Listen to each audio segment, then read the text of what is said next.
Channel.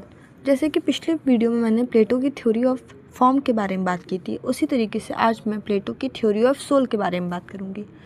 तो प्लेटो का मानना था कि तुम वो नहीं हो जो तुम्हारी बॉडी है, तुम तुम्हारी सोल हो, क्योंकि सोल इटर्नल है, पावरफुल है और वही रियल है। उनका कहना था कि तुम, जैसे उन्होंने थ्योरी ऑफ फॉर्म्स में बताया था कि जो हमें दिख रहा है वो रियल नहीं है, बट जो हमसे इनविजिबल है वो चीज़ें रियल हैं, वो चीज़ें परफेक्ट हैं। तो इन्होंने तो ये थ्योरी ऑफ फॉर्म आपकी कुछ कुछ मिलती है। तो वही उन्होंने बोला है कि जो आपकी बॉडी, जो तुम हो वो तुम्हारी बॉडी नहीं है, बट जो तुम्हारी सोल है वो तुम हो। तो प्लेटो ने अपनी थ्योरी ऑफ सोल को 3 पार्ट्स में डिवाइड किया है, रीज़न, स्पिरिट एंड डिज़ायर। तो दोस्तों आप कमेंट बॉक्स में जाके बताइए कि रीज़न, स्पिरिट एंड डिज़ायर से आप क्या समझते हैं। तो प्लेटो का मानना था कि रीज़न मतलब माइंड होता है, the leader, it help you think clearly, known what is right और रॉन्ग। तो उनका मानना था कि अगर आपको पता है कि आपके लिए क्या सही है और क्या गलत है, तो आप एक लीडर बनने के लिए काबिल हो। तो क्योंकि जिसके पास रीज़न नहीं होगा वो लीडर नहीं बन सकता। तो उनकी एक आगे थ्योरी है फ़िलासफ़र किंग करके, तो वो मैं आगे के वीडियोज़ में डालूँगी। तो उन्होंने उसमें बताया कि अगर आप लीडर बनना चाहते हो तो आपके पास रीज़न होना चाहिए। तो जैसे कि एग्जांपल में लो, I should study for my exam. तो आपको पता है कि अगर आप पढ़ाई करोगे तो ही आप एग्ज़ाम को अच्छे से कर पाओगे, वरना आप एग्ज़ाम नहीं कर पाओगे। सेकंड है स्पिरिट, एनर्जी। तो एनर्जी क्या है? The fighter gives you courage, will power, get angry और एक्साइटेड। अच्छा, आपने कास्ट सिस्टम पढ़ा होगा पहले, तो उसमें क्या बताया जाता है कि क्षत्रियास जो होते हैं, जो सेकंड वर्णास होते हैं, 4 वर्णास में जो क्षत्रियास होते हैं, वो उन्हें बहुत जल्दी गुस्सा आता है। वो हमेशा जब भी कोई लड़ाई होती है तो उन्हें पहले रखा जाता है कि ये, उन्हें सोल्जर क्लास भी बोलते हैं, कि ये लड़ाई करेंगे। और जो ब्राह्मण वगैरह होते थे उनसे पूजा वूजा की उम्मीद करते थे, बट जो क्षत्रियास होते थे उनसे हमेशा लड़ाई की उम्मीद क्यों करते थे? क्योंकि उनके पास करेज होता था, उनके पास विल पावर होती थी कि हाँ मुझे ऐसा करना है, क्योंकि उन्हें गुस्सा बहुत जल्दी आता था और वह एक्साइटेड भी बहुत जल्दी हो जाते थे। तो जब आपको पता रहता है ना कि मुझे आई वॉन्ट गिव अप, मुझे इस चीज़ पे गिव अप नहीं करना है, if you want to clear UPSC, तो आपको उस चीज़ पे गिव अप नहीं करना है, वरना सब लोग गिव अप कर देंगे तो यूपीएससी कौन क्लियर करेगा? आप करेंगे ऑब्वियसली। थर्ड है डिज़ायर। डिज़ायर से आप क्या समझते हैं? वांट्स। तो जो आपकी डिज़ायर्स होती हैं, लाइक आपने एक दिन प्लान बनाया कि आपको डाइटिंग करना है, आज से डाइटिंग करना है। अब शाम होते होते आपका मन हो गया चलो चलो समोसे खाते हैं चल के। तो अगर आपको अपनी डिज़ायर्स पे कंट्रोल नहीं है तो आप अपनी लाइफ में कुछ नहीं कर सकते, क्योंकि आज आप सोचेंगे कि मुझे ये करना है तो कल आप वो कर देंगे, जिससे आपको लगेगा कि नहीं यार मैंने तो कुछ और बोला था। तो अपने, जैसे आप बैठे हो अभी वीडियो देख रहे हो, अगर आपको बोरिंग लग रहा होगा तो आप जाओगे फटाफट इंस्टा स्क्रॉल करके रील खोल के रील देखने लगोगे, दोस्तों को भेजोगे।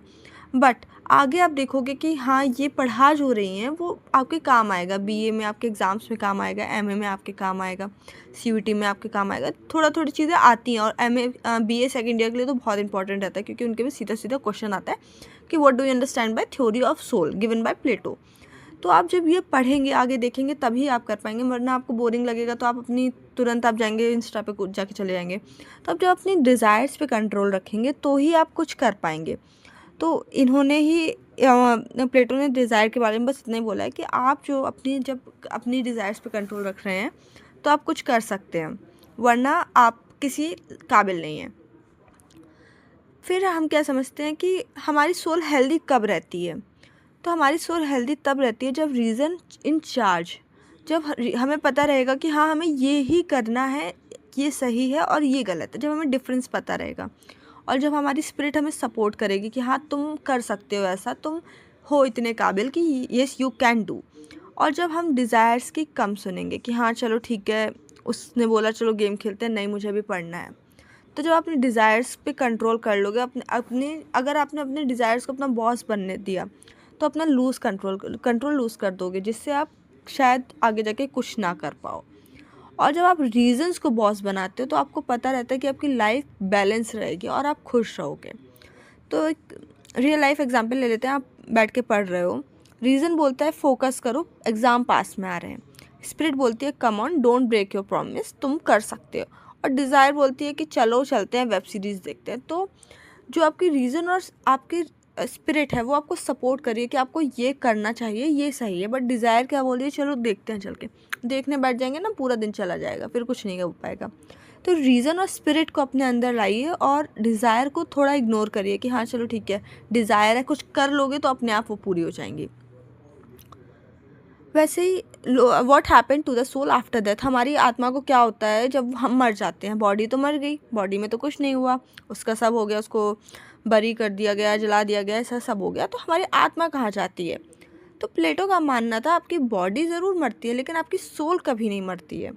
आपकी सोल और ऊपर वर्ल्ड में जाती है जैसे आपकी जब मृत्यु हो जाती है। तो अगर आप अच्छे से रहेंगे तो आपकी सोल फ्री हो जाएगी, उसे फ्रीडम मिल जाएगी। बट अगर आप अच्छे से नहीं रहेंगे तो आपकी सोल दोबारा जन्म लेगी। तो दोस्तों बस इतना ही था प्लेटो की थ्योरी ऑफ सोल के बारे में। अगर आपको पसंद आया तो लाइक सब्सक्राइब करिए, थोड़ा बीच में डिस्टर्बेंस भी हुआ है तो जस्ट इग्नोर इट। अगर आपको अच्छा लगा है तो आप नीचे जाके कमेंट में क्वेश्चन भी पूछ सकते हैं। वीडियो को लाइक करिए तो मुझे भी और ज़्यादा वीडियो बनाने का रहेगा कि चलो ठीक है, बच्चे देख रहे हैं, उन्हें पसंद आ रहा है। तो like subscribe my channel. Thank you so much.